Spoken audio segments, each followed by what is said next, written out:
look forward to launching into our second century when the all clear sounds, which we can be hopeful for soon. So welcome you members, and as we are coming to the end of the season, remind everyone that dues will be due for this next year. And do we, any of you who are visitors? I can't see everyone. Okay, Dan, welcome. And where are you? Are you from here? Unmute, Dan. There you go. I can now talk. I'm Mathis's guest. I'm part of the Caprock Writers and Illustrators Alliance in Lubbock. All right. Okay. Well, welcome. We hope you'll consider fellowshipping with us, and I'm glad to hear that there is a group going in Lubbock. We do have some announcements about goings on that should not be come as a surprise.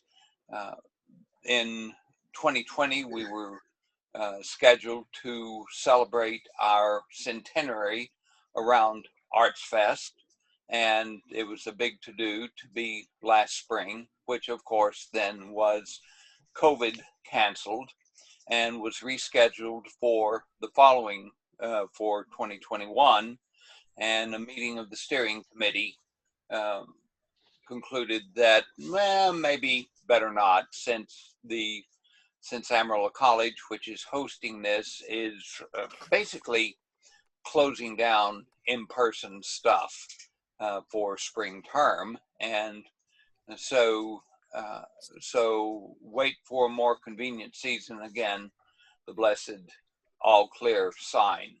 So we'll have, and when the time comes, we'll have an even bigger post-dated celebration, and certainly more on that as we go along. Excuse me, you said there's a group in Lubbock. Could you tell me some more about that? I moved to Ransom Canyon last year, and I do not know about the group in Lubbock. Okay, Dan?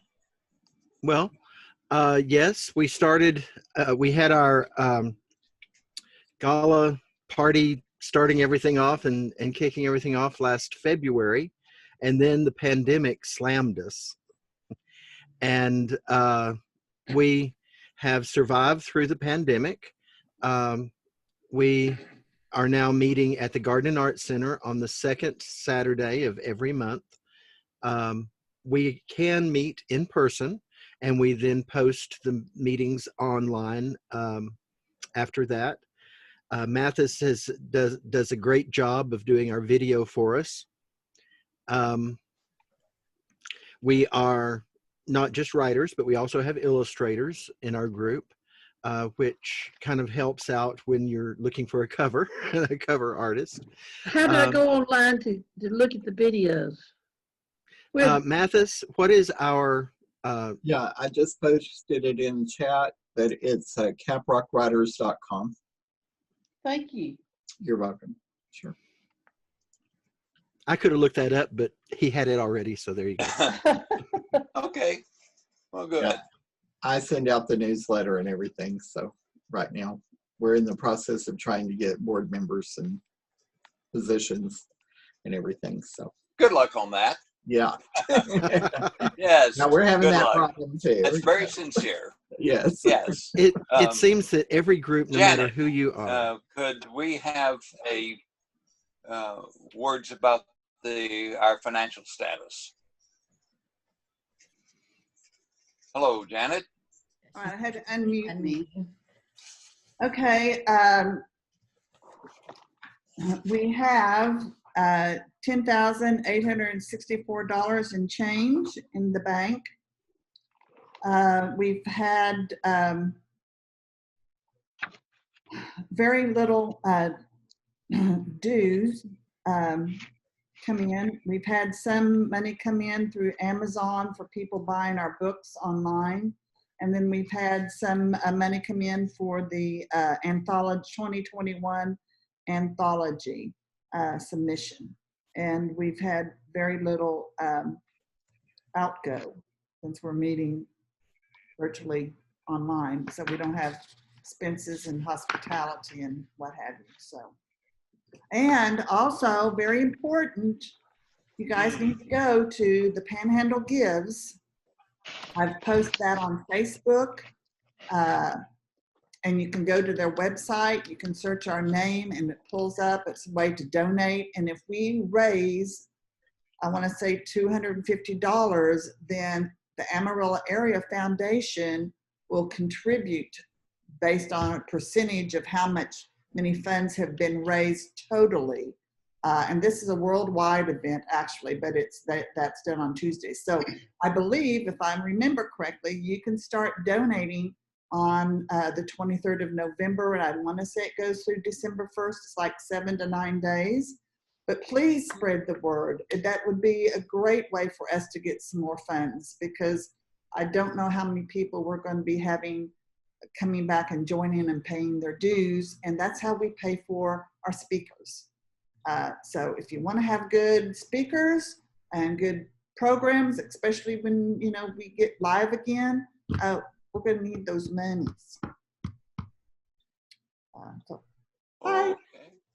All right. Well, I told you, Rick, that when you would be taking over, we were in a very stable financial situation, and it's due to the very strict and capable overlordship of Janet. Well, I'm grateful for it. Yes. We are, many of you know that we were saddened by the recent passing of Susanna Sandoval, who had been coping with problems associated with heart failure for some time. She was our president-elect, and we will miss her exuberance and her irreverent, spontaneous wit. But into the breach, Rick Treon heroically, and he uses the word with great humility, has stepped and to finish out her term, and he will take over the reins of government then as president in January. The slate of officers is posted on the website, and according to Kim, there have been 18 votes so far, and so if you haven't voted, and I'm one of them, well, and I won't vote for myself. You're not on this, so you're okay. Anyway, I gratefully hand this over, but President, the slate, if you are, those of you here, wave. President Rick Treon, President-elect Wayne Hughes. Where'd you go, Wayne? There. Secretary Summer Baker. Summer was here. She's there. There you are. Okay. Treasurer Janet Taylor. The membership, Cindy Rios. Cindy's not here. Yes. Program is open. Publicity, Christine Borman. Hello, Christine. Yes. Hospitality, Reese and Jonathan Traves. Technology, Kim Black. That position has exploded into paramount importance this last year because, Kim, you have enabled us to keep going. And in our one of the things that we have enjoyed in our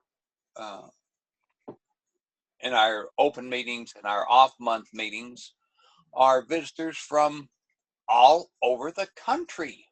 Yeah. Yes, one of the benefits of Zoom, but I hear the Oxford English Dictionary is going to add a new word, the zombie, and so uh, we can all relate to that. We are again to be congratulated for for making it through this time, and as president with an extended term, I owe a great deal of gratitude to my board, and I want to thank those of you who are here very sincerely, especially for your unfettered honesty and clarity of insight. The decisions that have been made have enabled us to keep on keeping on. For I think everyone knows what the situation of the virus is, but please understand, though, that our menu of meeting rooms, which is limited to certain spaces because of the demands for technology uh, and space and amenities, uh, has been virtually cut off because of COVID, or in the case of the Ed Davis Room, construction. And so, hopefully, with the vaccine and holds, we'll get back to in person ASAP. But I'm not telling anyone anything they don't know there. So, has anyone in this time of extra writing enforced extra time, done any writing that you want to advise us of? Let us know, please. Anyone? Kim, didn't you just publish something? My Little Black Dress series is two are out on Audible, and one is about to come out whenever their QA comes out. Whenever they process that, it may be another month. But then I'll have all three on Audible, and that's good. And I'm working on finishing one, and I'm about halfway through another one that I'm co-writing with my husband. So that's fun. Oh, cool. How's that going? Well, Rick and Wayne, I know that you have just gotten works out. I just published the third in my Jared series about a wheat harvest crew that works up through Kansas during the summer, and the complications that offers, especially to the protagonist who's kind of dirked out of his life in California to return and take over the family wheat harvesting business because of his father's failing health. That one, and I'm working on a novel about the impact of the virus in that small town. Okay. Oh, whoa. Plenty to work with there. Rick? There's nothing but sources for that. That's for sure. Yeah. Well, my latest thriller, Let the Guilty Pay, was released by Fox Press in July, so right in the middle of the pandemic. So that, we did kind of a virtual launch, or tried to, and it kind of, nobody had quite mastered Zoom yet, and we tried Facebook Live and couldn't get a bookstore to partner with us. We were trying to get in Terabang in Dallas, and that fell through. So not a huge launch there, but it's out there, and it's done all right. The reviews have been good, and I just finished the manuscript for the sequel, and so who knows how that turned out, because I actually felt less creative with all of this extra time, not having a routine and stuff to do. And then I took time out to do the census to, help fill up the bank account a little bit. So that put kind of in the middle of writing it, put a stop to stuff, because we were working like 14, 15 hours a day there at the end, trying to get everything wrapped up and get everybody counted. I was down in Big Spring for like 2.5 weeks or something like that. Oh, bless you for your work. I know Karen also worked with census. Anyone else that is? Yes, Mary. Mary, I have a new book out, and the name of it is Letter from Bellow Wood. It's a romance, and it's a love story, not just a romance, but it's about World War One and also the 1918 influenza epidemic. Whoa. And it came out on November the 11th. I have some wonderful editorial reviews, but I don't have any customer reviews yet, and I need some. Is that a hint, hint? Yeah. I have a little Christmas book that I put out this morning on the website. It's just a little novella. Okay, outside of being the author and it being your baby, do you have any family connection to that event in Bellow Wood? No, I had an uncle who was one of the first people drafted in Mississippi in World War One, and my cousin, most of my cousins had done me the disfavor of going on somewhere else. But anyway, I do have this one cousin living, his son, and he told me some wonderful stories about heroic things that my uncle did. And I used some of those for scenes, but I don't have any particular relative in the story. Okay, well, what an appropriate topic for an appropriate time. Thank you. Yes, well, thank you for sharing that with us. Donna, you had. I was just going to say I'm very proud of myself. I've been participating in NaNoWriMo, and so far I've been working on this book for a while, and I'm using Nano to try to finish up. So far I've written 8 chapters and a journal entry, which is an extra thing in my book, and I'm hoping to have it published first part of the year by like February.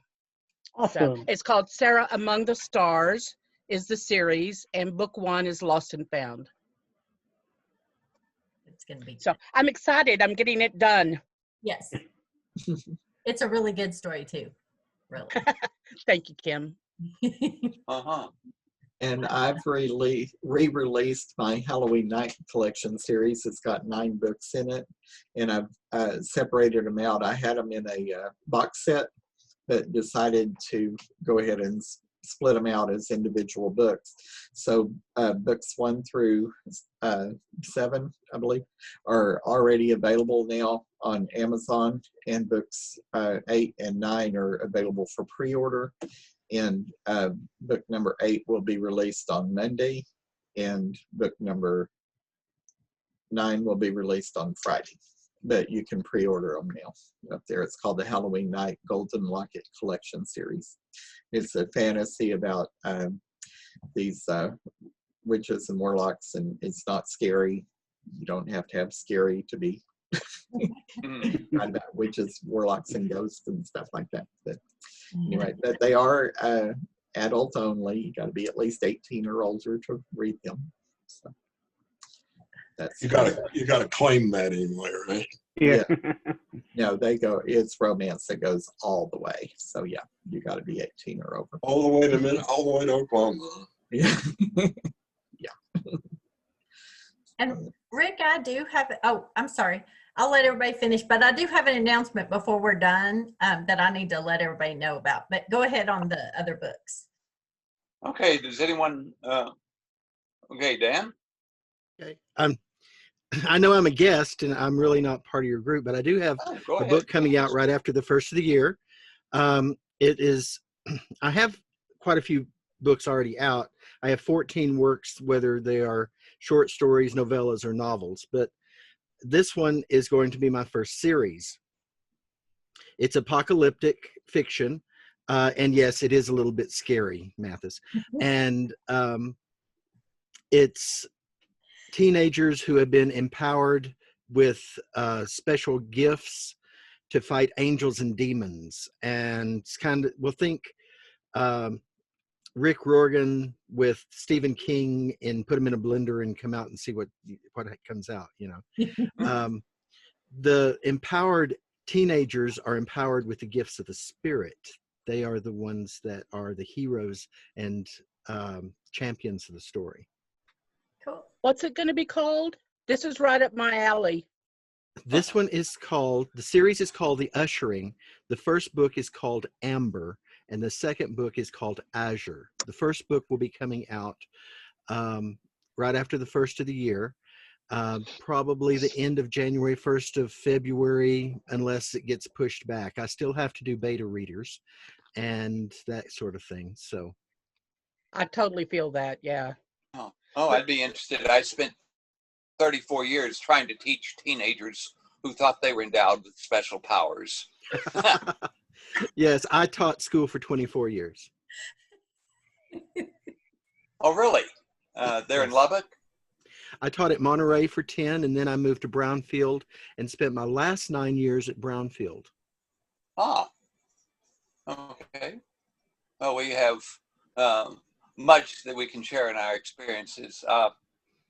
Anyone else on their writing? I have an Oh, Wayne, please. I have an announcement. Go ahead. I'm part of a critique group, including Vicki Shane and Travis Irwin. And we're always looking for an additional person for that group. And we're specifically interested in people who are doing literary fiction, if you will. Not that we want to exclude anyone else, but it just by coincidence happens that that's what the three of us are working on. So if you're into that area and you'd like to be part of a critique group, you can message me separately and we can talk about it. Okay, when do you meet? We meet once a week, usually Wednesday evening, 6:30, 7, whenever we all get together. We do it, of course, by Zoom like everybody else does. And we try to hold it to 90 minutes. Each person provides pages that they've developed in the interim or that they've reworked or whatever process. And it's a straightforward, honest, professional approach, we think, to helping with things that pop up. And when you hear your work read, you think, how in the world could I have done that? So Yeah. it's beneficial in that respect, being able to hear your stuff read aloud. Yes, professional in a critique group sounds like a euphemism for blood and gore. There is Yeah. some, So if anyone's interested, I'd be glad to chat with you. Okay, Kim? Okay, so as far as the website goes, Wayne brought to my attention this week that the membership login, where you just go in to get to the members only section, is not working. And so I kind of did some digging on it. My IT guy has done some digging. I contacted Ryan about it, and he didn't know what in the world is going on. The simple membership that we use, that's the plugin that we use, and it has a separate plugin that we paid for the login form to get on there. The login form has disappeared, and when we tried to reinstall it, it said that it was not available anymore. So we may be doing the members only section all over again if we cannot get some help from the simple membership tech crew. We're working on that, trying to get that taken care of right now. We've got a message in, but have not gotten anything back from them yet. And I don't know if they have just discontinued it completely or what. The simple membership plugin itself was free. It was the login form that we had to pay for, and it was almost $70. So for them to discontinue it, I'm kind of not real happy with that. And the Oh, support certainly. that we've had trouble with kind of all along the way. It's always hard for everybody to get logged in the first time and then logged in again and everything. So, so we're kind of, as we're trying to get it fixed, we're also on the lookout for another program that might be a better fit for us. Well, it was Wayne that brought it to my attention about a month ago that basically we'd been hacked. So, and we had sort of, we had, it was, I don't know exactly what the situation was, but there was, I don't know how we're still not sure how that they got in, but we're still working on that too. We think we got that all cleaned up, but the other part, it's like, that's like the people who developed the app just have disappeared. And so I'm really kind of, you know, we're kind of befuddled about what to do about that. well, I think that that's an indication that somebody needs to get out more. If this is their idea of jollies to hack a writers group in the high plains of Texas, I mean, the payoff is questionable. Anyway. Yeah. So, but So we are working on that. And so if you do hear someone, you know, if someone has a question about that, just let them know that we are working on it, and I'll put out an announcement about it. I just didn't want to with everything else that we had needing announcements this week. I just wanted to hold that off until next week. So. okay, and in case everyone is wondering, we are waiting on our speaker, and so hopefully we will hear from her in the next few minutes. But very much aware of this situation. Liz? Okay. Bill and I share the same email address, and so how do we both get to vote for our slate of officers? If you will do it twice, I'll count it twice. I don't think that will be a problem. Okay. Yeah, that shouldn't be a problem at all. Okay. And thanks, Rick. Both Ricks for presidency. Yeah, this will be the third in a row. Yeah. That's right. Yeah. Rick is a lucky name. Hey, all right. Well, it's worked for me, except when I hear it from my wife. I know when she says Rick, I'm in trouble. Yeah. Or I'm going to have to defend myself one of the way. Yes. I have a quick question. Yes. So what time was the speaker supposed to log in? Well, I told her that we had a 10 to 15 minute business meeting beforehand, but I kind of expected her to be here by now. Is there any way we can send her a text or anything? I'm messaging her and have been for about 20 minutes. So. Okay, thanks. And do we owe her any money? Misty didn't say one thing or another. I'm assuming that she offered the same as what she always does, but that was not brought up for me. Okay. That's fine. Thanks. Will this be recorded? Yes. Oh, okay. Because Lynette is unable to be here today, so wanted to make sure. Yes. Okay, Laura, I did see that message from you, and I was going to get around to that. Eventually is the operative word in my life. Has been. Okay, thank you. Mm-hmm. Well, while we're waiting, can I say one more thing? Please. Okay. This, about 2 weeks ago, Bill launched just on Kobo. He put all 3 of his books in an ebook collection.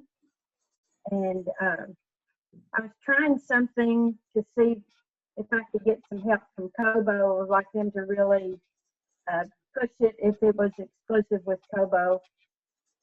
That doesn't really make that much difference, but I'm going to stick with Kobo just a while to kind of build that. But that's something new. He's put all of his books. It's called the Peppermint Mystery Series Collection. And then he's working on the next one, which will be one more. But it won't be in the collection yet. Will it be a peppermint too? Yes. Okay. It's peppermint. Okay. Cool. That's all we know. That's all we know. Okay.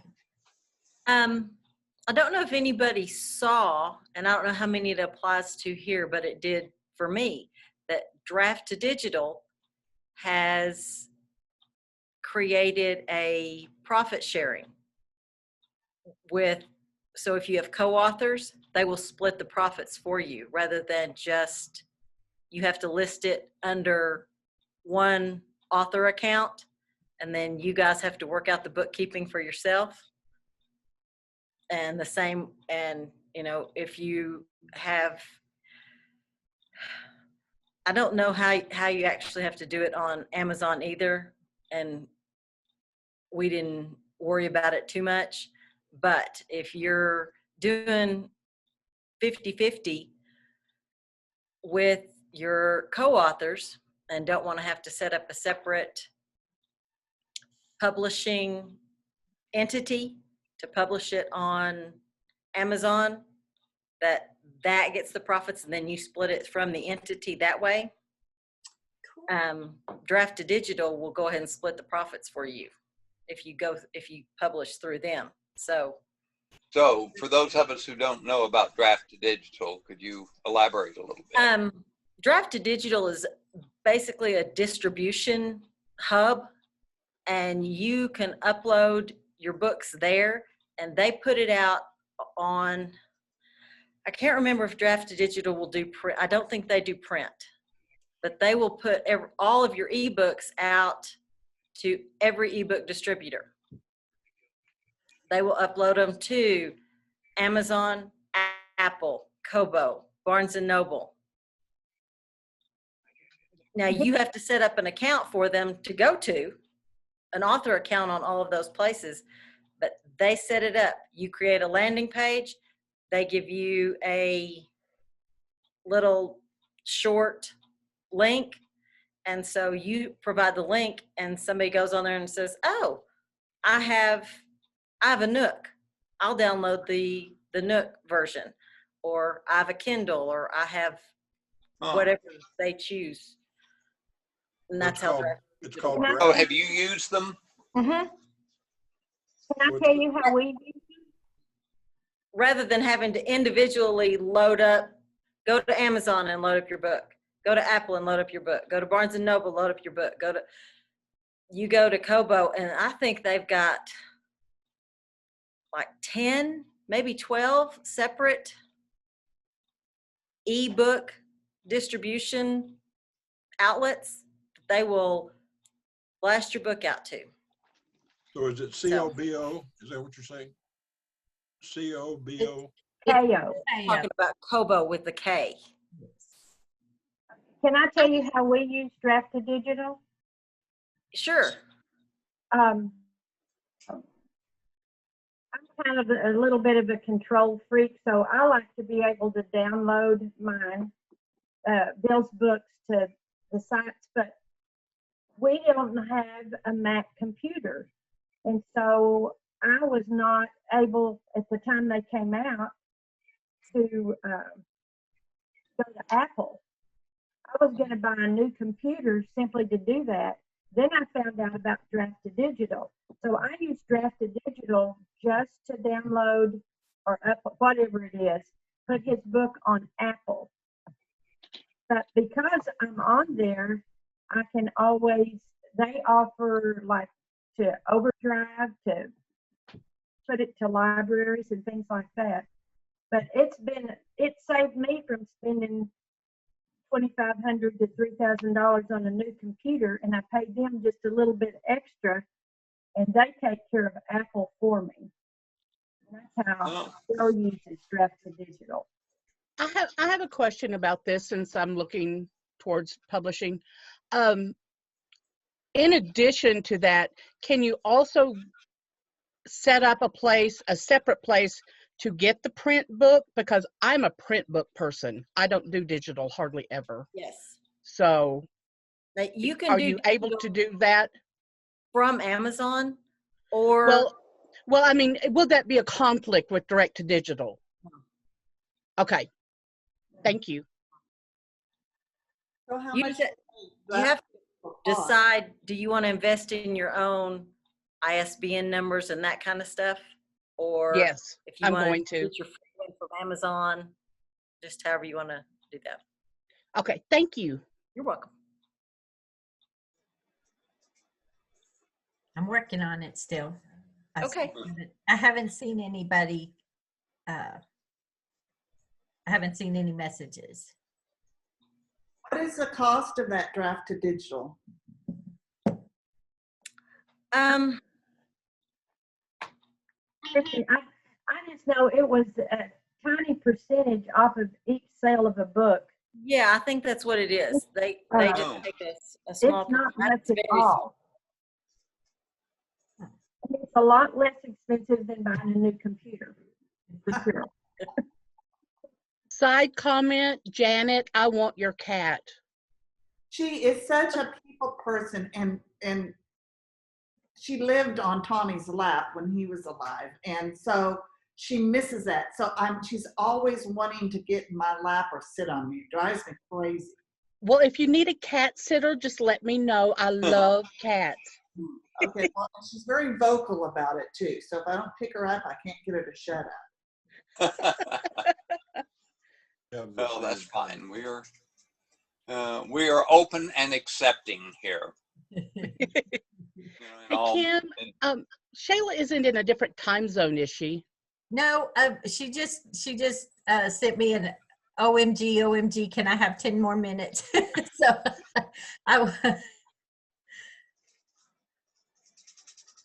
okay, I've just given her a yes. So we've got 10 minutes that we can discuss anything else that we need to.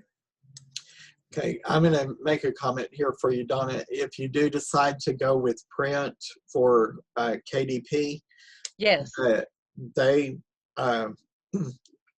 have a deal where whenever you get them, if you get the ISBN for yourself on there, I'm not sure, but you still need to check with your local bookstores or wherever you want it to be, because most of the places in the bookstores, they will not order your books from Amazon because they're not returnable. So you want to make sure that they're here in Lubbock, Barnes and Noble, our Terry Hanley, she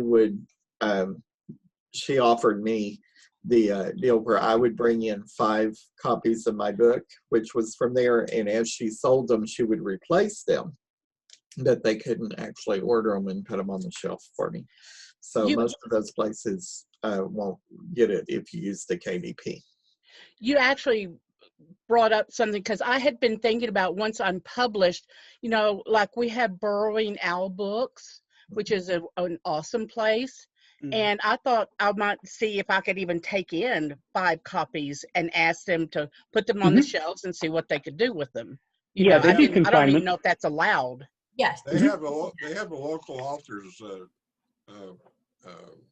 section there. Yeah. Who's that person to see? At Barnes at Barnes and Noble. At Burrowing Owl, it's Dallas.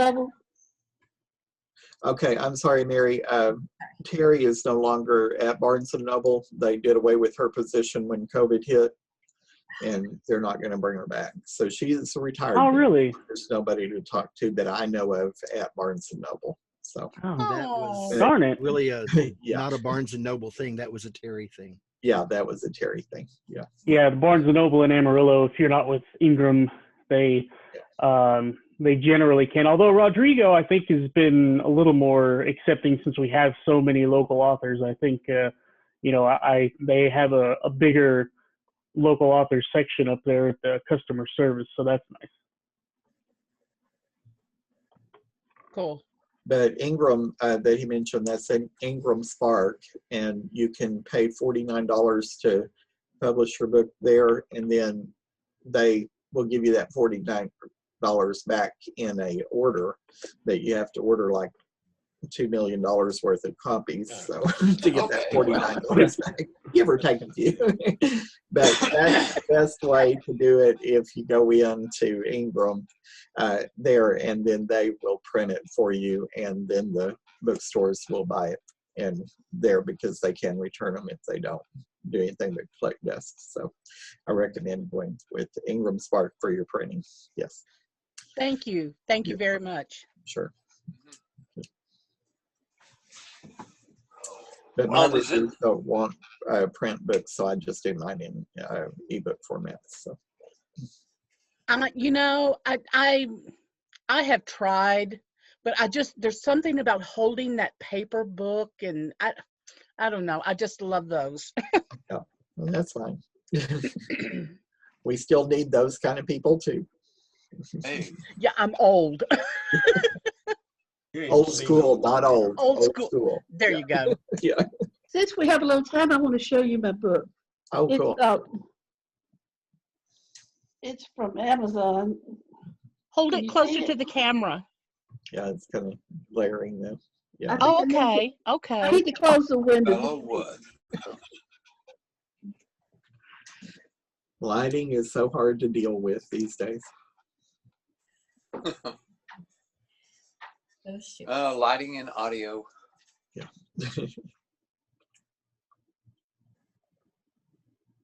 Oh, I closed the blinds. Let's see if I can show you now. Yeah. Yeah, that's a little better. Looks good. That's good. Yeah. Who did your Okay, good. cover? Jody Hawkinson. She is with, she has started up her own new publishing company.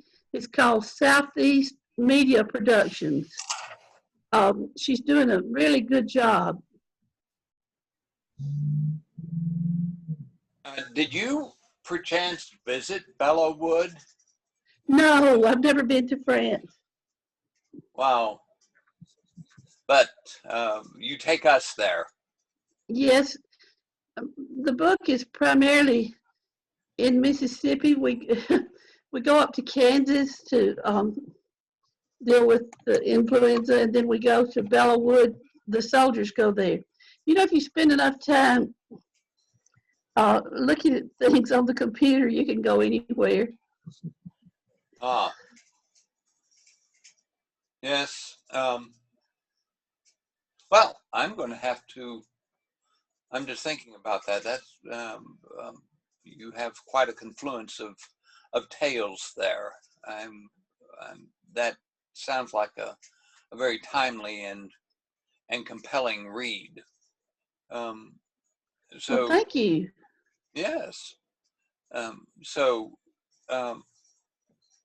Kim, your who is your have you self-published your works, or I know one of them you didn't. Yeah, I had my very first one was traditionally published on a small press, but they went out of business.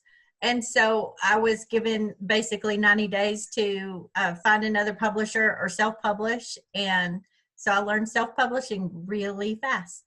And so I got a new cover and fixed some things in the editing that they had kind of messed with, that they decided they were not going to fix even after I asked. So oh yeah, so I said, well, okay. So I was able to do that myself and get it up. And yeah, I know what you mean on that.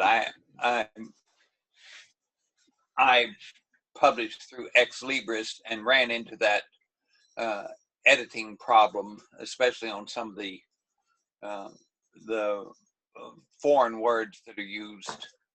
I was hoping that James would be here, our our book of the month publisher, to find out if he has what all he has written. Does anyone know? Got a lot of things. He just this year he did. I know he did Philippians, and I know he did commentary on Habakkuk. Commentary on Habakkuk. Boy, that is esoteric. Yeah. And he did. Oh my goodness! I think he's got two others, but I can't think of what they are right now. And I know he's working on a new one too. That's a big one. So.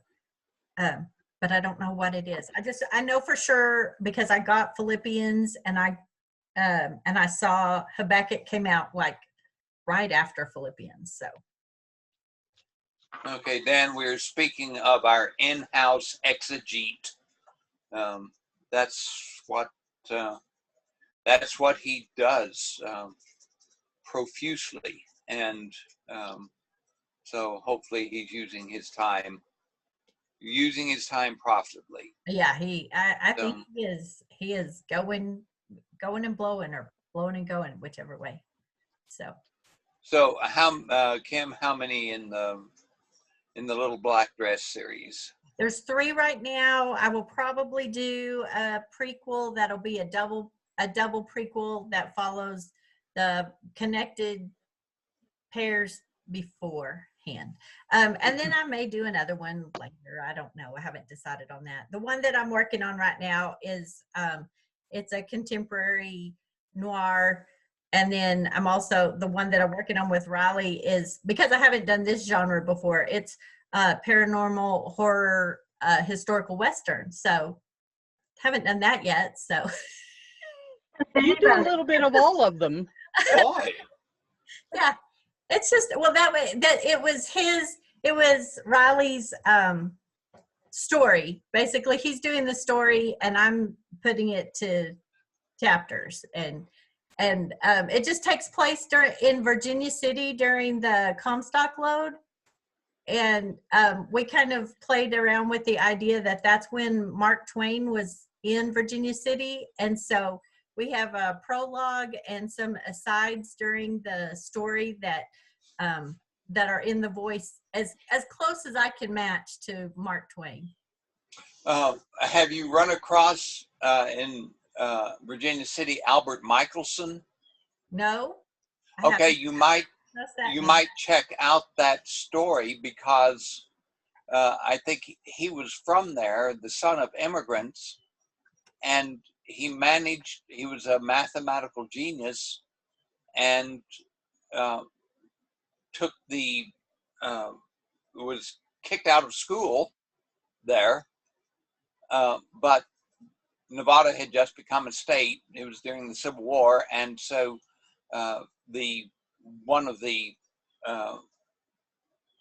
Congress people had appointment ability and got him an appointment at Annapolis, and Annapolis didn't make him do sea duty and let him teach. Anyway, his work was the stuff that Einstein built on. Cool. Wow. Yeah. Oh, it's Albert Michelson. Okay, Michael. So okay. Yeah. Okay. I'm writing this down. Yeah, we're working through it during Nano so that we can get the story out there, and then we know we've got a bunch of historical things that we've got to go back and check. There's certain things that we want to be accurate, and certain things that we know. Obviously, it's paranormal horror. So you can always go back and watch old Bonanza episodes. Yeah. And actually, there's a few things from that we've discussed. It's a little bordello of blood right now, so that's what we're going with. So that's fun. A question about what Rick said earlier. He was asking Mary about whether she had ever visited Bella Wood, and how many of you actually use Google Maps to visit the towns and actually go up and down the streets and see the places which you write about? Yes, I do. All right, Shayla is here now. So Shayla, do you need me to share screen with you or? Yes. Okay, so hang on just a second. Let me get my chat down so that I can see all of my. You're fine. Okay, while you are doing that, Shayla, Yeah. welcome. It's good to see you again. It's been a year and 2 months since last we It has. the benefits of your presence and expertise. Her blurb says she is an expert editor, best-selling author, and book marketeer. She works one-on-one with writers every day, and she also notes that in her not-so-free time, she is the organizer for the Yukon Writers Group, volunteers for the Oklahoma Country Jail, and obsesses over squirrels. And that being said, I have several squirrels here that I would like you to obsess over and away. Take them to Yukon. Yes, back with you. And so good to have you here. And such as we have the hardcore, and so turn it over to you.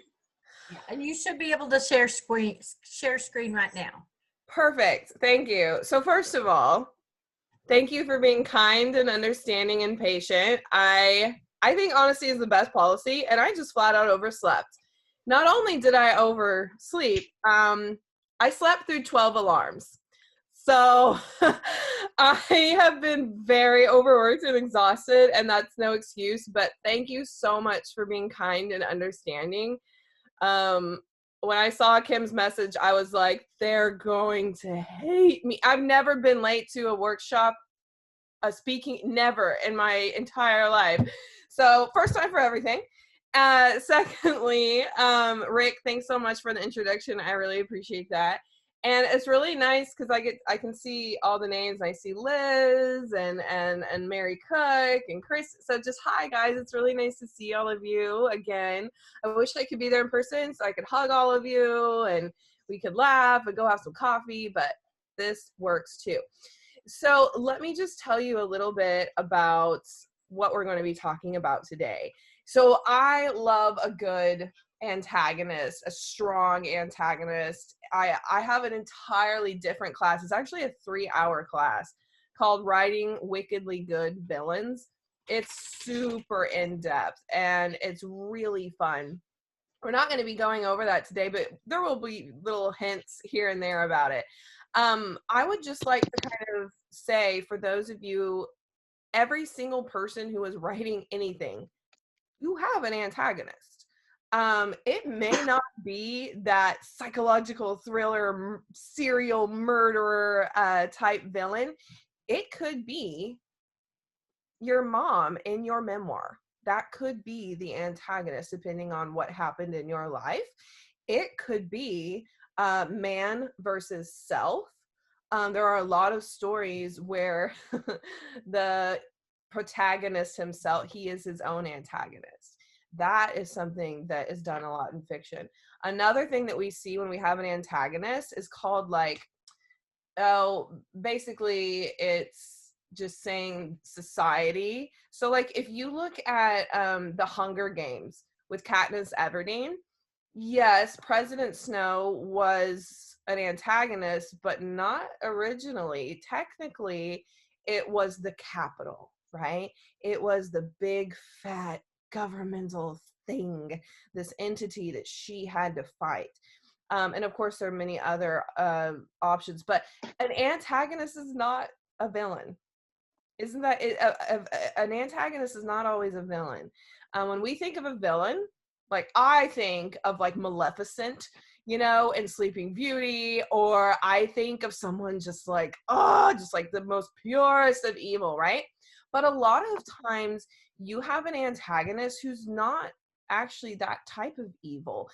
For those of you who ever read or watched and cried through The Notebook by Nicholas Sparks, the mom, I always forget her name, but the mom was an antagonist. she wasn't like evil or anything. She wasn't a murderer. She just treated her daughter like crap and didn't want her daughter to marry this low life, right? So you guys all have an antagonist in your stories. If you don't, then that means that you don't have a conflict, which means you don't have a story, right? So we all have an antagonist in our stories. And I came up with this class like months ago. It just kind of hit me one day. I started playing around with it and I was like, this is so weird. I wonder if this will work. And I tested it out on the Yukon Writers Society and they just had a total blast with it. And you guys will see what I mean when we dig in here in just a second. So I am a huge true crime person. I think there's probably a lot of people in here who love that type of stuff. I have run out of documentaries to watch. Like I've just run out. It's to the point where I'm starting them over again. And I'm like, yeah, I've already seen the Amanda Knox thing, but what if I watch it again? You know? So, and I read up on it. And of course, being in the jail ministry, having some time in there like that opens up a whole new world. I've worked on books written by former federal prisoners. So I just kind of have a lot in that world. And it has taught me quite a lot about what we view as an antagonist. So before we officially get into the meat of today, we're going to play a game. And we're actually going to play it a couple of times. And the really cool thing is you guys get to win something. So whoever guesses this thing correctly wins a $5 Amazon gift card. Each person, like whoever wins it or whoever gets it, and I'll write down the names to keep track.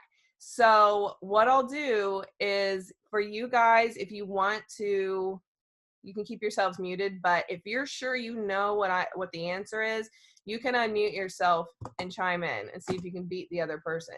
I will tell you, like, it's not super duper easy, so go with your gut. All right, we're gonna go ahead and share screens. I will start with a little quote, but then we'll play the game and it's gonna be so much fun. All right, so you guys should be able to see my screen. Can everyone see it okay? Sweet. Okay, I'm gonna scoot you guys over here just a little bit. There we go. All right.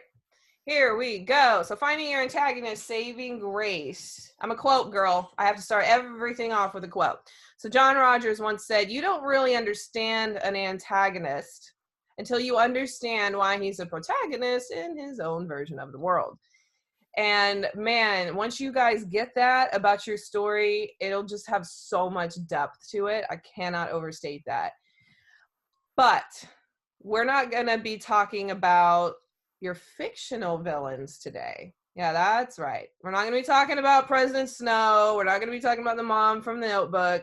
We are going to play a game wherein you guys guess the real life villain or antagonist. You guys are going to figure out who I'm talking about. All right. We'll start with this. So get your mute thing ready. This individual, real person, attended Harvard at age 16, had an IQ of 167. You can't Google it, by the way. Was the youngest assistant professor of math at Berkeley by age 25, and wrote a book. And there are more clues, but does anybody have, before I go to the next clue, does anybody have any idea who it may be? Is it Timothy McVeigh? Oh, really good guess. No, but excellent guess. Love that. Unabomber. Oh, who said that? Who said Unabomber? I did. I know, but I can't. You have to tell me your name because I can't see. Oh, I'm sorry. Wayne Hughes. Oh, hey, Wayne. Was he also the person who built the cabin in Montana with his own hands? Yep. Ted Kaczynski. Did he also participate in a psychological experiment for 2 years at Harvard? Yes. Boom. Excellent job. Now, we're going to go back a little bit. This guy was a genius, like literally a genius. There he is at Harvard. He's a professor at 25. He's out in Montana. He built a cabin with his own hands. Like, that's amazing to me. If you were just out having coffee with someone and you said, hey, Susan, how's your son doing? Oh, he's great, you know, teaching math at Berkeley. And oh, in the meantime, he's done with that, but now he's going to go build a cabin. You would just think, wow, what a guy, wouldn't you? You would think to yourself, that's amazing. This clean cut, wearing a suit and tie man right here is the same person that you see here. Ted Kaczynski, the Unabomber, same person, okay? This is the same person. Now, while we think about that for a second, you have to realize, what is the title of this? Finding My Antagonist, Saving Grace. Originally, I was going to do it, well, not originally, but I had thought, should I do fictional character? And then I was like, no, they need to see that at one point, the Unabomber was like, he was good, you know, like maybe he was a little iffy, but like, wow, this really highly intelligent man, and he's good with his hands and how and advancing in his career. Those are all positives, aren't they? And yet, what do we know about that cabin? That's what he used to build his bombs, didn't he? He used that. He took something wholesome and wonderful and amazing, and he turned it in place, didn't he? So there is a saving grace in your antagonist. You just have to find it. I can't do that for you, but every single bad person in the world has a saving grace. Just like, you guys probably know, every protagonist has a pretty messed up flaw, don't they? Every protagonist has something about them that is just, you know, it makes you cringe. You gotta have that mirror image of your protagonist and antagonist. Okay, I'll mute. Oh, I can't mute. Kim, I'll let you mute. Okay, there we go. Okay, so we're gonna go ahead and do another game. Who wants to, like, Wayne, you've already won, okay, so you can't win another $5. Okay, all right, so let's go ahead and do it again. I'm gonna share screens with you guys once more, and we'll see if you guys can guess this one, okay? All right, here we go. Oh, yeah. Ted Kaczynski made 16 bombs, killed 3 people, injured 23, and currently serves 8 consecutive life sentences without possibility of parole. Got to think about those things. There is, at one point, a little boy named Ted who opened Christmas presents and like played in the snow. Okay, at one point that existed. I do just want to say a little bit more about that. So there were good, wholesome qualities about Ted before he became known as the Unabomber. I mean, that's a cute little kid. He had friends, he experienced heartbreak, he endured mind control techniques, which that's like a totally different rant I could get into. But here's the thing, you guys. I'm not telling you this to make you feel sorry for a murderer. No, it's meant to give you the whole picture of an evil person's life before he chose to kill. Okay, it's that saving grace. There had to have been something about this individual that was, that was good before it turned sour. Also, this was a crazy photo for those of you who haven't ever seen it, but apparently he was just like covered in dirt and just totally disgusting. When writing an antagonist, you must, as its creator, know every bad and good thing about him or her. Like I said earlier, you know, at one point, your antagonist, I want you to really think about your current antagonist. At one point, that was a child who played on the playground. At one point, your antagonist had his or her first kiss. There was a time when your antagonist blew out the candles on his birthday cake. Okay? If you can really get yourself in that mindset, you will have a 3-dimensional antagonist and not some 2-dimensional Disney villain rubbing their hands together saying, wah ha ha ha ha, right? All right. Before you can find the saving grace of an antagonist, you must see him or her as human first and foremost. Now, we saw how Ted was just a human being who chose to do wicked things, and it feels difficult to look at him that way because, like, we already know what he did. Like, we see him as a Unabomber, okay? But when you are creating an antagonist from scratch, you absolutely must see the good too. That's your job as the creator of this person. And once you can see Ted as a human being who at one time had good qualities, you can next determine his saving grace. Okay, so this is the fun one. Wayne might know this. His one redeeming quality was his manifesto and desire to ensure technology didn't rule his life. So I want to make sure we're clear on this. So he had a manifesto. We're going to talk about it for just a second, very briefly. What does that have to do with you? What does that matter? If Ted had chosen to go down a more righteous path, if he had chosen not to become a villain in his world, his manifesto, the industrialization, or we'll say it in a minute, it's a mouthful. It's great. It's a really good manifesto because he was right. We do and we did let technology just totally consume us. That's why he moved out to Montana. That's why he got away from all that. But he chose to go a different route and use it for evil, didn't he? So that was the whole purpose of like why he was sending out these bombs. I mean, he just really targeted people, and his whole purpose was to kill them, all because they didn't do what he thought they should do in his manifesto. But if he was good, if he was the protagonist in your story, if you had a Ted Kaczynski who was a protagonist, man, like that would have been really great to have somebody say, like, you need to spend more time with your family. You guys need to go outdoors. You guys need to build something. You need to live off the land. Wow, these are all really great ideas until they went really, really bad. So you guys got to figure out, what is my antagonist redeeming quality? For those of you who are writing memoirs, that I feel like it's totally harder, because in fiction, like if I'm writing, a thriller or something, sure, I can brainstorm some redeeming qualities real quick.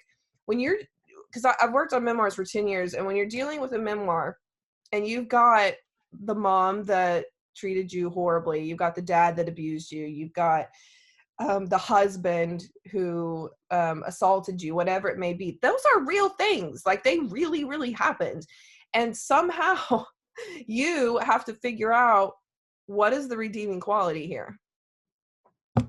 And that, to me, I think would just be very, very difficult when you're dealing with true stories, because you feel like there's no way there's a redeeming quality. There can't be. But there is. And it could take some soul searching.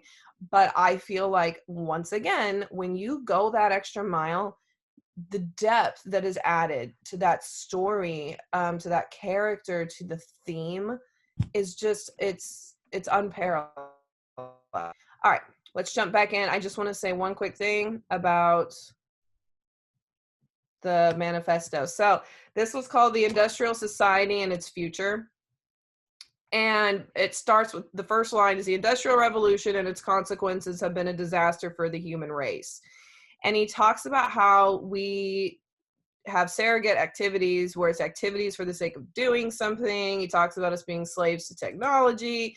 But at the end of the day, like, it was really brilliantly written. That was all I was trying to say. Like, that was his redeeming quality, if he had one, okay, which he does, but that's what I see as his redeeming quality, meaning that if he had gone down the right path, this would have been very helpful to people, but he chose to do something else. So if I can make you see the good in a bad person, then you can find the good in your bad guy or woman. You can. It's just that sometimes I think it's better to look at it from people who were like part of, like, we know who these people are. It's different if I talk about maybe President Snow, but you guys haven't read The Hunger Games, right? All right, let's play another game. Get ready for your mute button. All right, this person was a dancer, a chorus girl, performed on Broadway.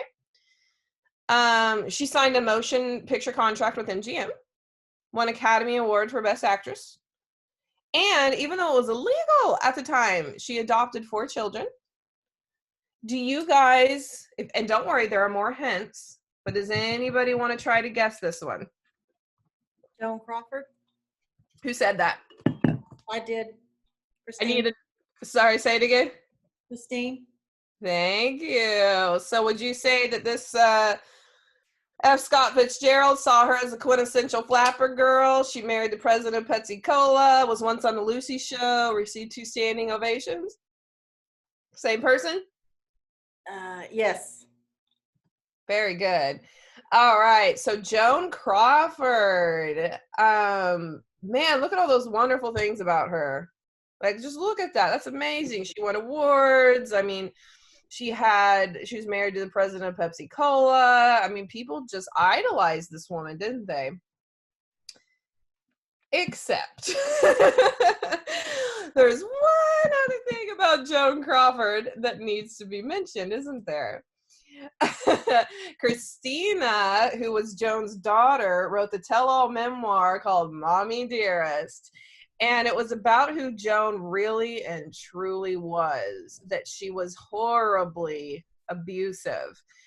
You know, Joan Crawford was also depicted, you know, as an abusive alcoholic. She treated her children like garbage. Even according to her daughter, Joan had grabbed her throat, punched her, slammed her head against the floor. And what do we know about Joan Crawford? Okay, Mommy Dearest is the no wire hangers scene, right? And the scouring powder scene truly happened according to Christina. And there are people who denied these allegations, including Christopher, which would be Christina's brother. Or I'm sorry, there are people who denied these allegations, but Christopher said those things definitely happened, which, if you saw the movie, was the same brother who was strapped to his bed so he wouldn't get up to use the bathroom. How wild is it? Let's back up a little bit. How wild is it to know, like, wow, look at all these positive, incredible things. Like, F stuff, what? Like, that's unbelievable to me, right? But she was abusive and was horrible to her children. And we are all very familiar with the no wire hangers scene, I would assume. If you've never ever seen it, you have to. However, let's talk a little bit about this. So your, I forgot about this. Must have had antagonists on my mind. It's possible that your antagonist isn't a murderer, okay? Not a Ted Kaczynski type. Got it? But maybe she's a habitual liar or an obsessive woman who emotionally abuses her children. If you want to go into fiction, that would be, Lord, I want to say her name is Martha, but I don't think that's right.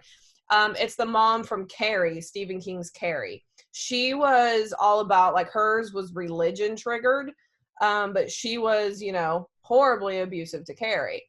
So some people genuinely know what it feels like to suffer abuse from a family member. And I do just want to say that you must take caution and practice self-care when delving into the saving grace of an antagonist for my memoir writers. Okay. Like with what Christina did. I mean, I can't imagine writing all of that about this woman that, like, so many people just loved and idolized. And here you are as an adult knowing that she just beat the ever-loving crap out of you and treated you terribly and hurt your brother. And also knowing that, oh, people won't believe me because they have this idea of who Joan Crawford is, right? So you can have that kind of reversed role where your antagonist in society is just esteemed and beloved and kind of like a role model, but behind closed doors. Your antagonist is a Joan Crawford. She is a mommy dearest. I don't know if any of you are writing something like that. I always find those to be really interesting stories because I think they're so realistic. I think all of us have known somebody like that where we're like, yeah, but you don't know the real so-and-so. That's what Christina was trying to say. You guys don't know the real Joan Crawford.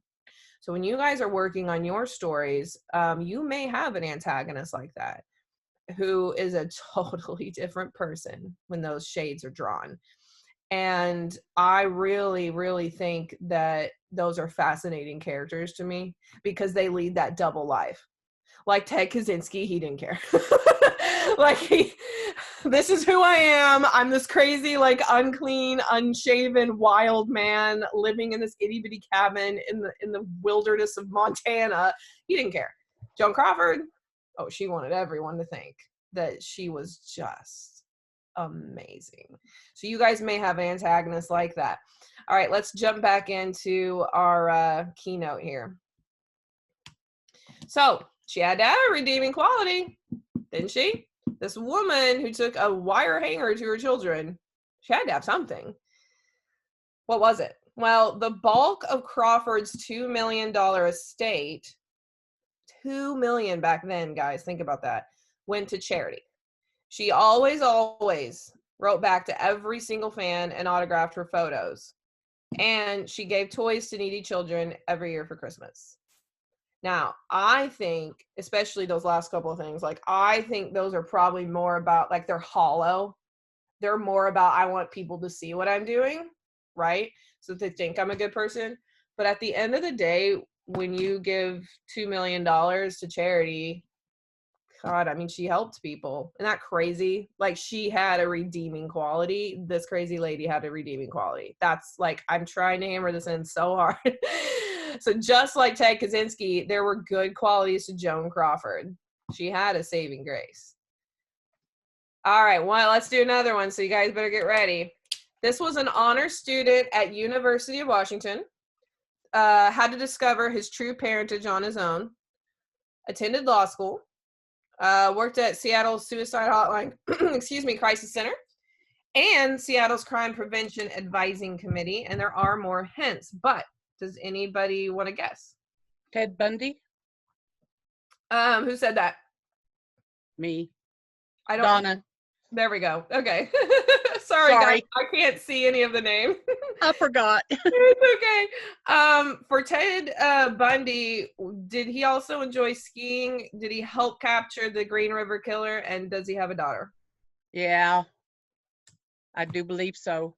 We got to talk about this picture. So Ted Bundy, guys, come on, you knew I had to throw him in there. The first time I ever saw this picture, I was like, I had to like get back on the documentary on my laptop and screenshot it because I couldn't find it online. I can't get over this picture. Like, we all know who Ted Bundy is, okay? I know there's not one person on here who doesn't know who he is. Look at that. Like, he's jumping up, nearly kicking his heels together, smiling and laughing and just having a good old time. That is just bonkers to me. So we're going to back up a little bit. He was part of the Suicide Hotline Crisis Center and the Crime Prevention Advising Committee. Now, this happened way later on, but he did help capture the Green River Killer. Like, it was, you know, like, you're just in shock by that, right? Look at him. That is just crazy to me. And then here he is. Okay, now I can't remember if this is, good Lord, he escaped twice, so I can't remember which one that is. Some of you, especially my fiction writers, may have a serial killer or, you know, a murderer, somebody who's just really sick and twisted, like Ted Bundy. I think that that was really hard for me to figure out, like, what is this guy's saving grace? Like, how am I going to do this? And I wanted it. I wanted to challenge myself because I'm like, if I believe that you could find a redeeming quality in every single person, even if it feels impossible, like, I got to prove that. So we're going to look at what his redeeming quality is. But there may be some of you who are using a Ted Bundy type antagonist, and those, like, sounds weird, those are fun to write because, you know, like, the sky is the limit and you can go beyond it, you know, and you have somebody who's just so horribly evil like that. In fact, what was the name of or it was actually what the judge said, wasn't it? Someone may have to help me remember. Something, oh, what is it? Something evil. He calls them this long string of words. I can't remember, but anyway, you guys may have someone like that. And by the way, just so we're clear, that does not mean it's a Disney villain rubbing your hands together. There are other Ted Bundys out there, okay? Or were at one point, or Son of Sam, or Zodiac, or whatever. Those people exist, okay? What you got to do is make sure that there's a moment where he's jumping up in a field, just having a good old time. Because that's real. Like, that's not a photoshopped thing. That really happened. He had a girlfriend, and I know you guys have seen those pictures at some point, where he's wearing a Christmas sweater, like, with his girlfriend, and just loving on her daughter, and at the same time doing these grisly crimes. You got to think about that stuff. It's crazy to think about, but if you're gonna write that, you gotta dig deep and look at some really weird stuff. I'm gonna check the chat box real quick. Was he the one that was supposed to be a good neighbor, and his neighbors didn't know what was going on? I can't remember. No, you may be. Oh crud! I know who you're talking about. Where everybody loved. Well, he was very charismatic. Never met a stranger, very charismatic. He was more so known for, like, he would feign injuries and ask for help, say he had car trouble, stuff like that. Summer, thank you. I want you guys to listen to this, okay?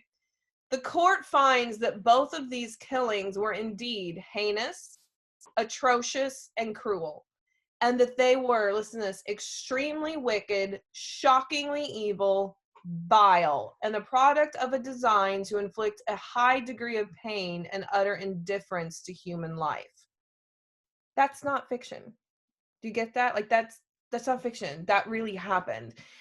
And if you're dealing with a character like that, you got to get to that level, while simultaneously knowing that when Ted Bundy was doing these extremely wicked, shockingly evil things, he was having Christmas with his girlfriend and his daughter. That's crazy, isn't it? Like, that's just crazy to think about. But that is the reality. That is the reality. Thank you so much, Summer, for showing me that. So let's jump back in here. So he confessed to killing 30 people. The number is believed to be so much higher than that. He was also a rapist and necrophiliac. He escaped custody and jail twice, but we're not even going to talk about how that never should have happened. And then he died in the electric chair in 1989. Look at that. That is crazy. Look at that. That's him with his brother. Isn't that wild to me? So one of the cruelest serial killers we've ever seen had a mother who loved him. She did, and there were interviews with her and everything. He had siblings. He had a longtime girlfriend and doted on her daughter. There was a time when Ted Bundy's mom read him bedtime stories and sang him lullabies, even though that seems impossible. So again, I'm really trying to nail this in there. So that you got to think about that. Someone that we think of as, like, you know, the worst person ever. There was a time when he leaned in on the beach for a photo with his brother. Now, let's talk about what could have been. This is very important when dealing with an antagonist. We kind of sort of touched on it with Ted Kaczynski. You are not meant to feel bad for Ted Bundy. You are meant, you are meant to see what could have been. Think about it. What could he have been in another world? If he hadn't chosen to rape and kill, could he have become a criminal defense lawyer? I mean, he was studying law. Could he have become someone truly good? Now, for those of you who have a more sadistic or sociopathic killer as your antagonist, it may be more useful to look at who they could have been rather than trying to find their saving grace or that redeeming quality. Now, just understand that it is there, buried very deep. But I think in order to find it, sometimes when you have a Ted Bundy type, You have to ask the question, if my antagonist would have chosen a different route in life, what good things could he have accomplished? And when you ask yourself that, you can start brainstorming the answers, which will lead to a saving grace, redeeming quality response. It's just that when you have a character like this, it feels really hard. So you can start with just saying, well, what could have been? What could he have been? All right, you guys ready to do another one? This one's fun. All right. This person attended his mother's Episcopalian church as a kid, attended a Christian school from 1st to 10th grade, worked toward a journalism degree, liked to write poems and short stories, and started a band. And yes, there are more hints, but anybody know yet? I don't remember the name, but is it the person who started the Waco cult? Oh, very nice. David Koresh. Yeah. No, it's not. But that would be a really good one to put in here. No, it is not David Koresh, but very good guess. I'll give you guys a little bit more hints. This person was nominated for 4 Grammys, 4 MTV Video Music Awards, even won the award for Best Cinematography, and I think still to this day, or at least did for a long time, supports the Make-A-Wish Foundation. It's a tough one. And this is not a murderer, so anything yet? It's a hard one.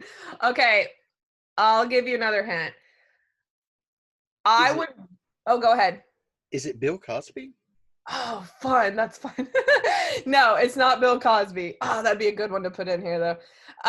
It is not Bill Cosby. Your other hint, because I really want someone to win this money. Your other hint, I would bet $20 that, yeah, I'm going to say it. I would bet $20 that every parent in here would have freaked out if they saw their children listening to this person back in the 90s and 2000s. Because this is a musician. This is an artist.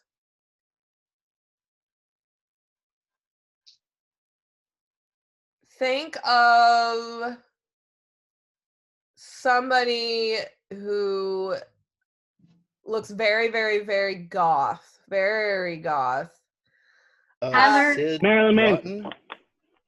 Who said the Marilyn Manson thing? Ricky. Trio. Rick got it. All right, Rick. This is Marilyn Manson. So his first name is Brian, actually. But this is Marilyn Manson. Now, this is him without, the full makeup and everything. But this is who this is what he looks like when he's performing. Okay. So why did I choose Marilyn Manson? We're going to talk about that. But ultimately, I chose him because I wanted you guys to have somebody who's not a murderer or a bomber or a no wire hangers. I wanted you to have somebody just totally off the wall different. I also chose this one because I know that back in the day, which I listened to him anyway back when he was big, but oh my goodness, if my mom or dad had known, if I thought that I was listening to Marilyn Manson, it would just be curtains, that was just every parent's worst nightmare at that time. Just how every generation has their own, back in the day, maybe it was the parents freaking out over the child listening to Led Zeppelin or Kiss or whatever. They're just like that for every generation. So for mine, it would have been Marilyn Manson. Why did I, what can we gain from this? Don't worry, I did my research. All right, so Marilyn Manson, he does have a few not so good things about him. So he was sued in 1998 for $24 million for threatening to kill a magazine editor and his family. He also sexually assaulted a security guard at Ozfest. For those of you who know who Anton LaVey is, who founded the Church of Satan, he wrote the foreword to his book, and he's also a minister in the Church of Satan. Supposedly has over 450 scars on his body from cutting himself. And he was charged with negligence in the death of Jennifer Swime after she attended one of his parties. So he has a lot of, really cringy things in his life that there are people who will say like, oh, Marilyn Manson isn't what you think he is, and he's just what do you call it, like it's just for shock. The things he does is just for shock, kind of like what they said about Ozzy Osbourne, right? Like, oh, it's just for shock, it's just entertainment. But if you really dig deeper, there are some things that a lot of us would not be very comfortable with, right? All right, so it's a little doubtful that you have an antagonist like Marilyn Manson. However, you may have someone who is prone to outrageous behavior or who is the polar opposite of good when placed next to your protagonist. Okay, so let's think about this. What if you placed Marilyn Manson right next to Mother Teresa? That would be a really good representation of good versus bad in the real world, because he would just be such the polar opposite of everything that she stood for in terms of like kindness and subtlety, like, and helping the less fortunate. I mean, he just is, it would be a totally different looking thing, wouldn't it? And yet, Marilyn Manson has a saving grace. Yes, even a parent's worst nightmare has a saving grace. So he has donated a lot of time and money to Make-A-Wish, Music for Life, Little Kids Rock, Project Nightlight. I mean, he has donated a lot of time and money to those organizations. Like, that's not even all of them. If you have an antagonist who is the complete opposite of a good and wholesome protagonist, you need to find their dirty little secret. What has your antagonist done in the past to help people that would seem mind-blowing to others? Like, if I had started this at the very beginning and just said, let's talk about Marilyn Manson, would you guys have thought that he had donated so much time and money to all of those charities? Probably not. Did your antagonist once save someone from drowning? Did she once offer her meal to a homeless man who was starving? Did he once jump in front of a bullet for his wife? There's some little dirty little secret, aka the redeeming quality of your polar opposite of good. Not a murderer, not a rapist, none of that, but just someone who is polar opposite of good. They have some dirty little secrets that are actually really good. Okay? Let me back up. Marilyn Manson had those. And still does, technically. Even though we saw all those other things that he did, he still had other redeeming qualities. But he's not known for that. He's just not. If you have an antagonist like that, and like maybe some of you are doing young adult, or you're doing and you have that like jock kind of guy, and everyone thinks he's super cool, and he's always like sneaking cigarettes behind the walls, whatever. But in reality, like every single Saturday morning he's doing the, what do you call it, helping the homeless. He's doing a soup kitchen, but he never tells anybody about it. There's some little like dirty little secret there that you could use as his redeeming quality or his saving grace. And I think that one's kind of fun because, Marilyn Manson, he's not a Ted Kaczynski, but he ain't no Mother Teresa either. I don't know who needs to be muted. Sorry, I have no idea. Okay. All right. I want to say just a couple other quick things on this topic real quick. So Mary Shelley once said, "No man chooses evil because it is evil. He only mistakes it for happiness, the good he seeks." Man, that is such an awesome quote. I love it. He only mistakes it for happiness. So now what? What do you do with this information? You need to make a list of the good things your antagonist has done. You need to find a way to see him or her as a human being first. That has to happen before anything. When you have that list, determine what the saving grace is. For example, the good that Joan Crawford did by giving away $2 million to charity is her saving grace. So you'd label her saving grace as generosity. How would you label the Unabomber's saving grace, Ted Bundy's, Marilyn Manson's, or all the others out there? If you can't think of a single good thing about your antagonist, then ask yourself, who could my antagonist have become if he had chosen a different route in life, like what we did with Ted Bundy? If you can do that, then you should be able to pinpoint that saving grace and label it as, you know, generosity, compassion, resilience, you know, something along those lines. So we're gonna take a break there, and we're gonna dig into questions. It doesn't matter what genre you have. You are welcome to shoot me some questions about writing an antagonist, and I am here to help. So I work with basically every genre except for a couple. So shoot me some questions, and I'm happy to answer them for you. Okay. Anyone have questions for Shayla? Well, I have one then. Okay. I write historical novels. My focus is ancient history, Nice. later Roman Empire. And what? Did you say Roman? I'm sorry. Pardon? Did you say Roman Empire? Yes. After my Talk a little bit about a series having more than one antagonist. Oh, sure. Yeah. Antagonist. Absolutely. So let's look at the movie National Treasure. Have you guys seen that movie? It's really good. Okay. So Nicolas Cage is in that movie. Did you know that there are 3 antagonists in that movie? So the first antagonist, I'm terrible with names today.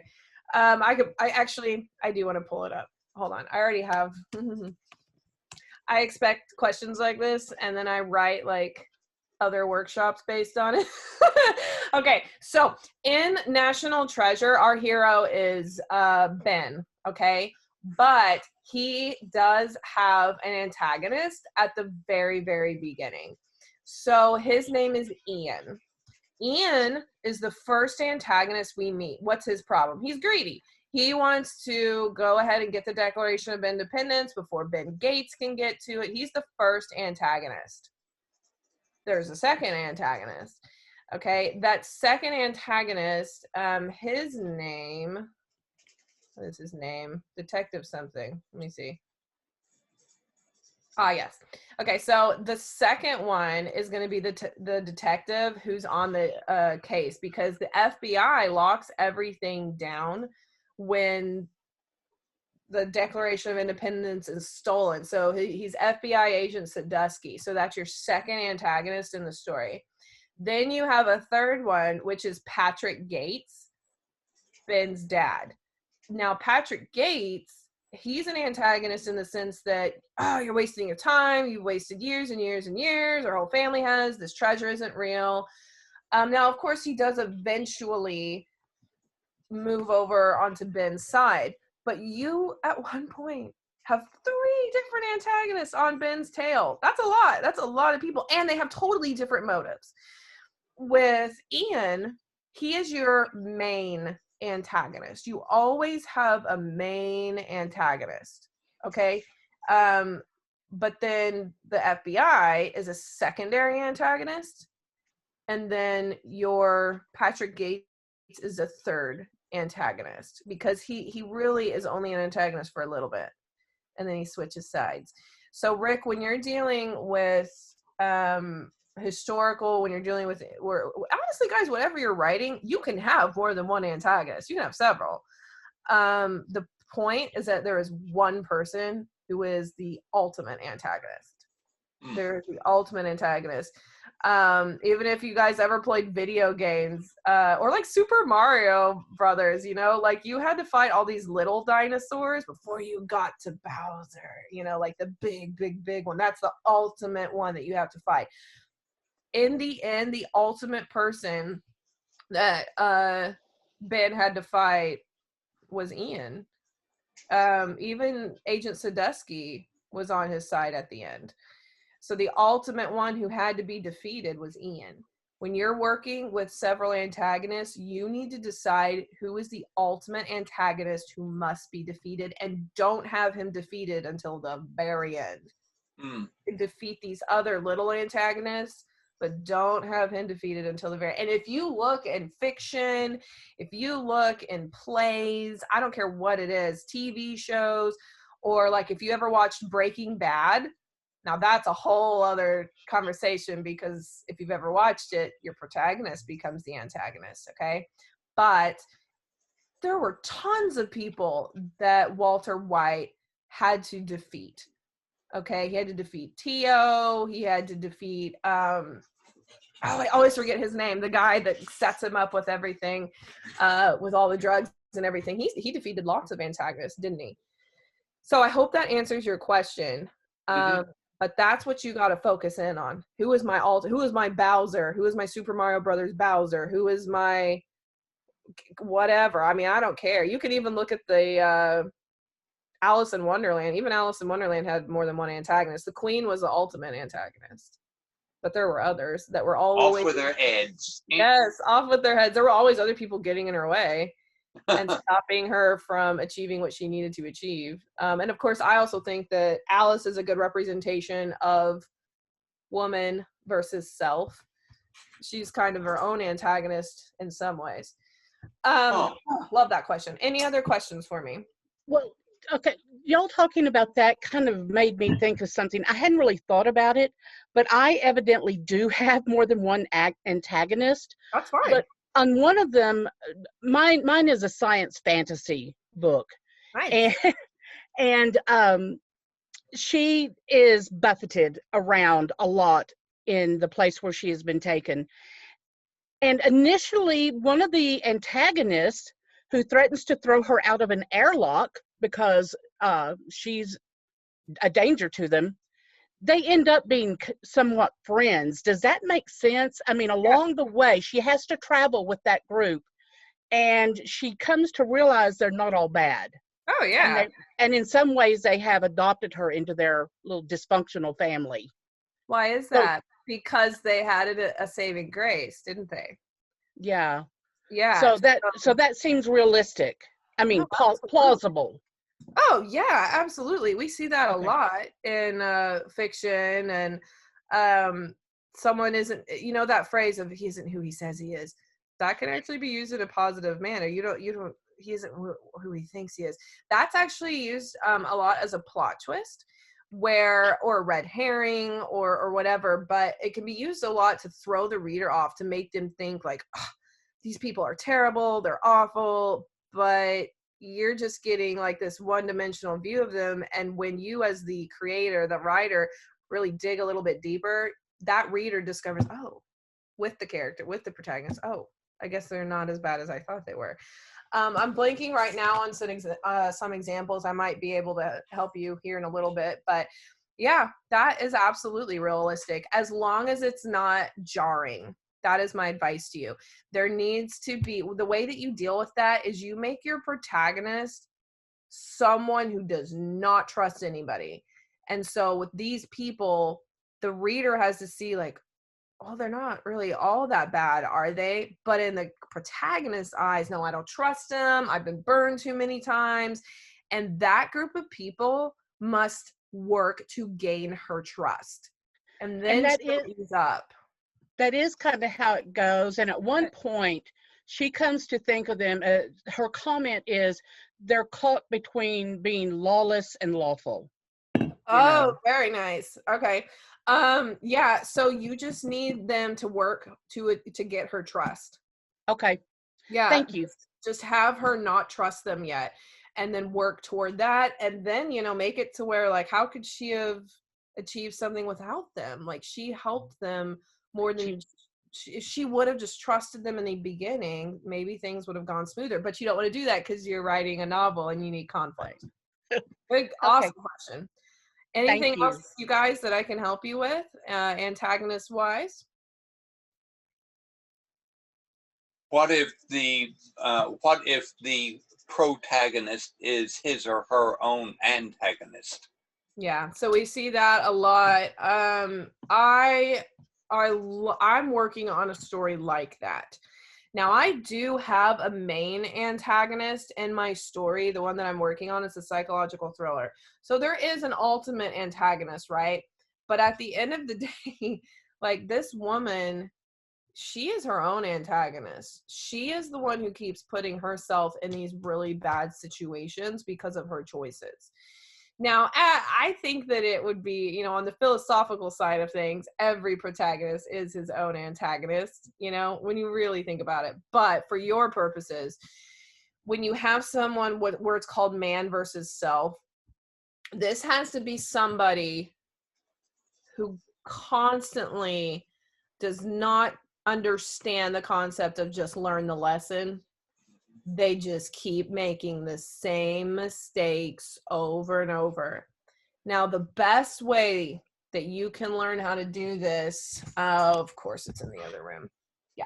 Okay. Save the Cat writes a novel by Jessica Brody. Now, I think that every single person, every writer needs to read that, like bar none. But for your specific question, a protagonist has to have a want and a need. So the want is actually this thing that your protagonist believes is going to fix it. If I get a new job, this will fix my debt. If I go to this party, I'll find the love of my life. If I take on this task that the king gave me, I will defeat the dragon and get the princess. Okay? That's a want. That's what the protagonist thinks is going to fix everything for them. But the truth is, they have what's called a need. Your need is the theme of your entire story.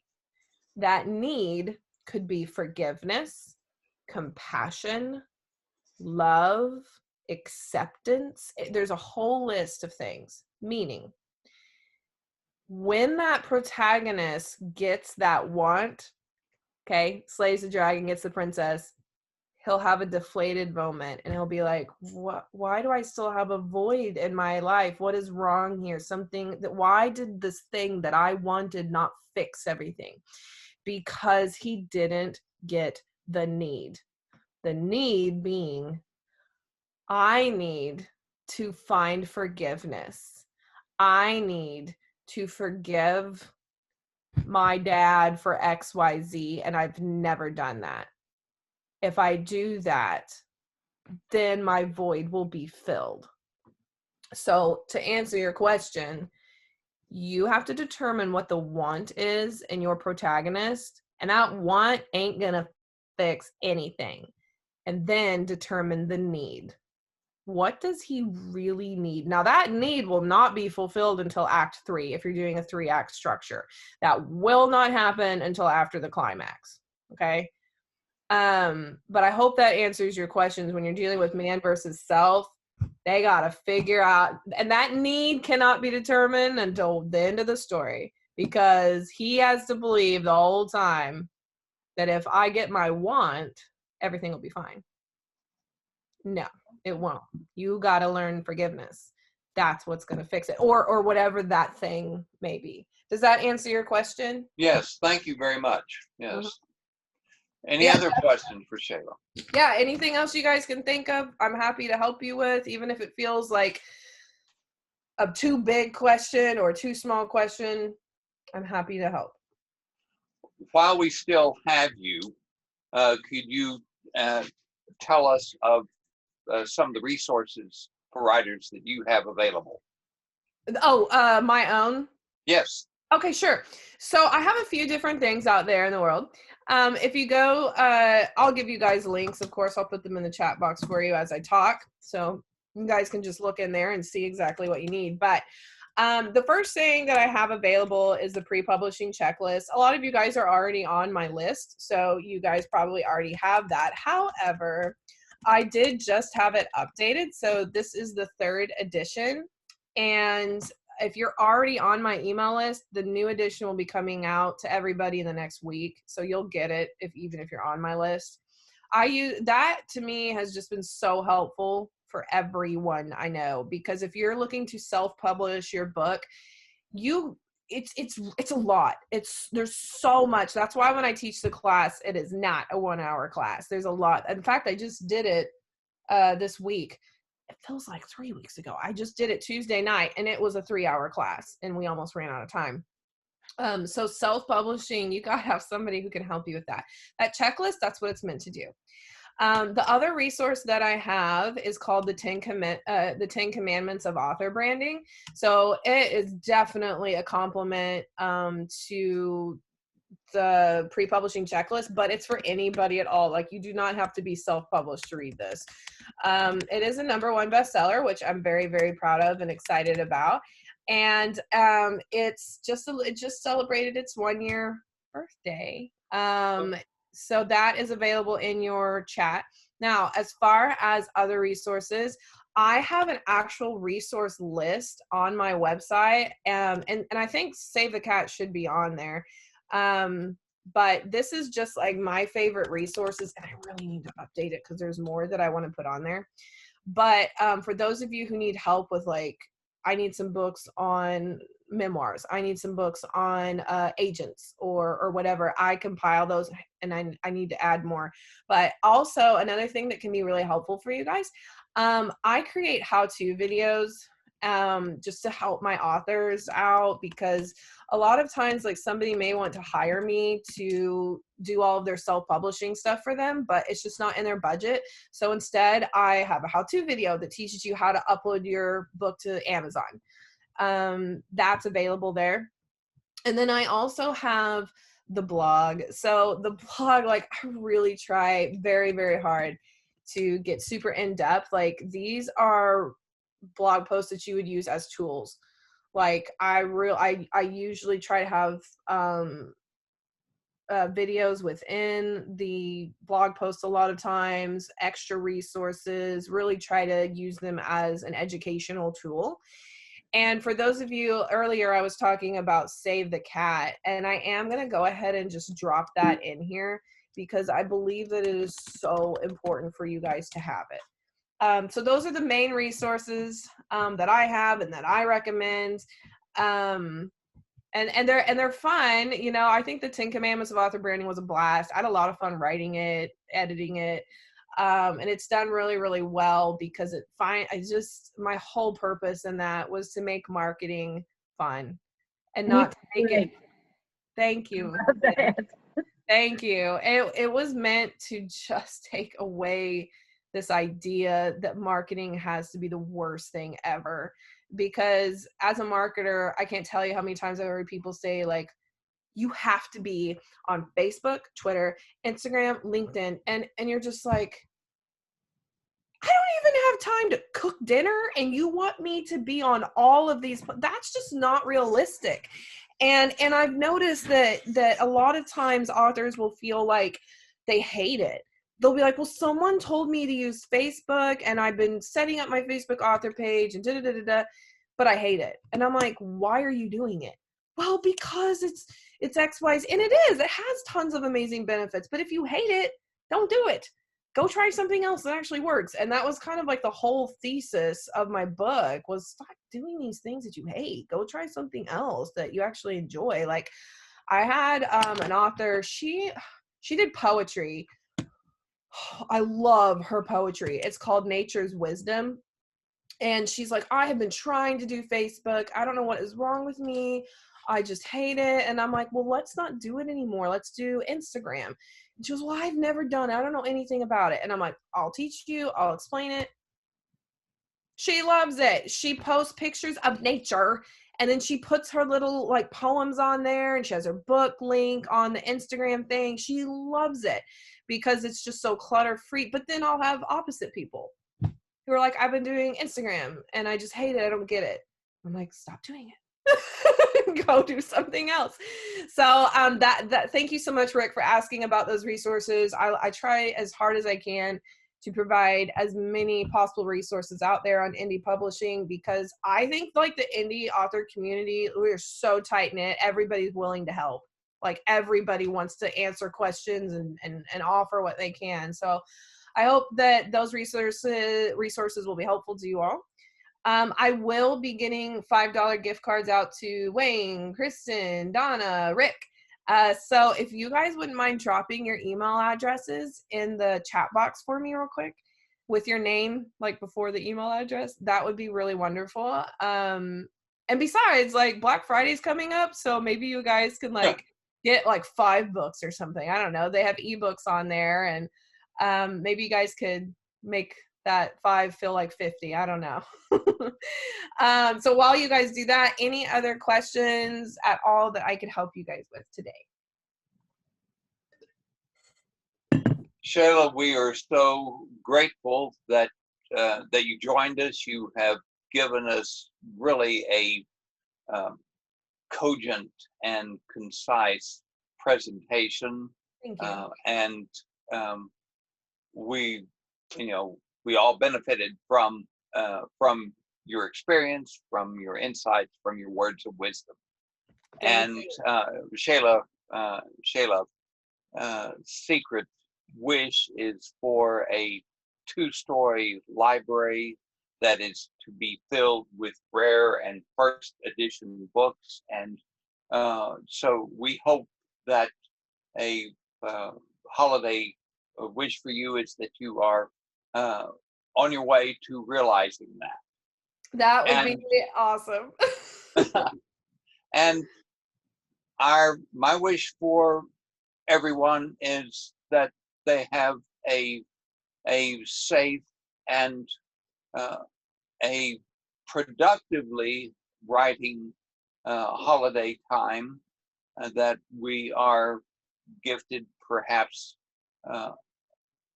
unwished for gift, but we do have that, many of us, that opportunity of time, and maybe we can realize our goals. But next Thursday, as we celebrate Thanksgiving in some way, maybe all of us then can at least celebrate hope, because we have hope for 2021. Yeah. Everyone stay safe. And, or as they say on CBS News, stay positive, test negative. Okay? Thank you guys for having me. Thank you for joining us. Kim, thank you again for setting this up. Thank you, Kim. Absolutely. Okay. I'm going to leave the links up just for a few more minutes after everything. And if you, I have recorded it, but if you want to click the links and then bookmark those on your computer so you can get to them really easily, because I do not know whether that will stay on the recording or not. So. Oh. I will actually go ahead and grab those links for you guys right now, and we'll shoot them in an email to Kim or Rick. Shoot them to me, and I'll put them on the thing with the recording. So perfect. That would be great. And I'm sorry to belabor, but I've got everyone's email addresses except for Wayne Hughes. So I want to make sure he gets his $5 gift card. So if he can't put it in chat right now, I might actually have his email. But I do need that so that he can blow. I will send that to you too. I'm writing that down right now. So perfect. If he doesn't get it on there, I will send it to you. Thank you so much. And you guys, just thank you so much. You guys were wonderful. I had a very good time. Thank you for your patience, for waiting on me. And before we go, I was going to show you a dog, but I think oh, here it is. Guys, this is very important. Today is Baker's 2-year birth. He is 2 years old today. It's his birthday. Happy birthday, Baker. He's a birthday Baker. So I just had to let you guys know that this. And we all remember who Baker is named for. Yes, we do. We do. I had to show you because, I mean, how is your day not going to be great just by seeing this little boy? Well, he's not little. We're working on that. We're working on that. Guys, have a wonderful afternoon. Thank you for waiting on me. And okay, and here is my little one. This is a 4-month-old Pomeranian puppy. This is Giabella. Gia Bella, Gia Yeah, Bella. yeah, okay. If y'all Oh, have been little wondering Betty. what I've been doing, because I've been reaching back and forth and doing stuff while I've been sitting here and listening, I've been making pink elephants. What? Oh my. I That's made multitasking. for Christmas for everybody, for different things for selling at the gallery. So I've been making pink elephants, How and cute. then Cute. these are donkeys. Oh, Aw. how cute So, is that? yeah, I have a whole swash of them at the gallery, Law Gallery downtown. But anyway, that's what I was doing, was sitting here trying to catch up on things. Hey, if I tried to do that, it would look like the elephant and the donkey had a baby together, and it would be the ugliest, sinful thing you would ever seen. I am not crafty at all. At all. Hey guys, thank you so much for having me. I am gonna go make a pot of coffee, and I just hope you guys have a wonderful day. I just love this group. I love you guys, and I'm so grateful that you guys were here today. If you do have follow-up questions about anything, even if it's not about an antagonist, just shoot me a message or an email, and I'll see what I can do to help. Thank you for coming. It was very good. Thank you.